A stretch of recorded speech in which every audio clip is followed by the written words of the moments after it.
Yeah. Hey, Dr. Brett. Hey, Ashley. We were just talking about unreasonable hospitality and just how we're sort of, becoming way more on point with communication. But you deal with this all the time, right? Well, that's my thing here, right? As you know, you're behind the camera, but you dealt with me for 3.5 years here where, I'm going to do Will Guidara level. That's the author of Unreasonable Hospitality. I'm going to do that around communication and relationships. That's my thing on this planet. He built the #1 restaurant in the world. He did it in part through communication and relationships and in part through, insane attention to detail. I'm going to have a level of attention to detail around relatedness and relationship and communication and authenticity. That's a commitment to excellence, right? And that's not for everybody.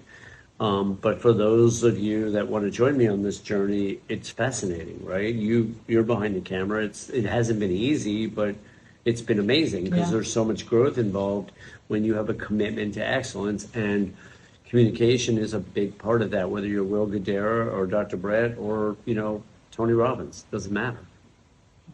When you start to notice people's communication, like athletes, you always say on the field for off the field, right? What does that mean? Yeah, so off the field is, all the things that you're doing off the field will affect your on-field performance, right? If you're sloppy in your personal life, at some point it will spill over your professional life, right? I always have past examples, but it even happened to Tiger Woods, it happened to Dwight Gooden and Darryl Strawberry, and there's so many famous athletes, right?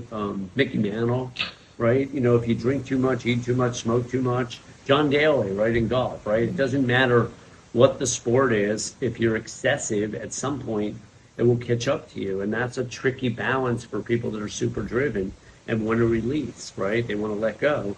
But, I often say playfully, cocaine and divorce is a pretty bad idea most of the time. Most of the time. No, I'm just kidding.